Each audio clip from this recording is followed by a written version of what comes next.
The Whisperer is another strong entry in what has already been a fantastic year for Argentinian horror cinema, and it continues with director Gustavo Hernandez's talent for crafting tense atmospheric horror films. Hernandez, who previously directed the unsettling The Silent House back in 2010, once again leans heavily into slow building dread and claustrophobic suspense. Although the results here seem a little bit uneven, the film follows a brother and sister as they flee their violent father and seek refuge inside an isolated mansion.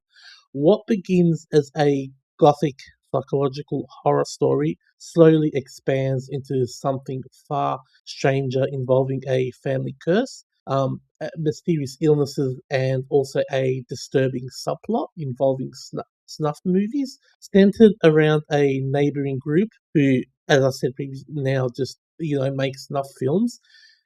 It's it's an ambitious mix of supernatural horror and exploitation thriller elements, even if not all of it comes altogether smoothly. Unfortunately, the first half of the movie is I found it extremely boring and drags far more than it should. Several scenes feel unnecessarily stretched out, with the lead actress mostly wandering outside or slowly walking through the house without much actually happening. While Hernandez clearly aims to build atmosphere, the pacing becomes frustrating and some scenes left me generally confused.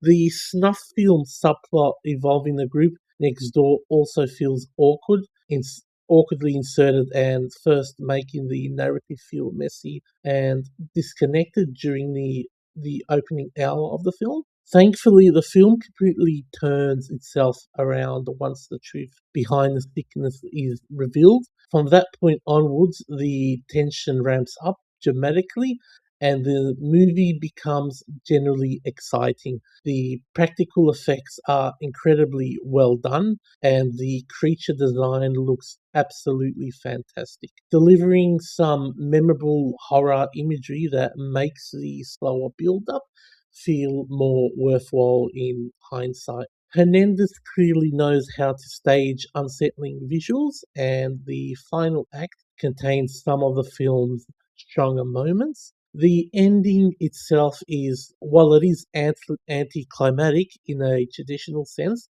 but it's also unpredictable and surprisingly effective. Rather than going for a loud or unconventional final, the film opts for something darker and more restrained, which ultimately works in its favor and leaves a lingering impact after the credits roll. While The Whisperer struggles heavily with pacing issues and an unfocused first half, the excellent creature effects, strong final act, and eerie atmosphere help elevate it into a worthwhile horror experience. It's flawed, but still another impressive genre release from Argentina this year. So my review for this movie is 3.5 out of 5.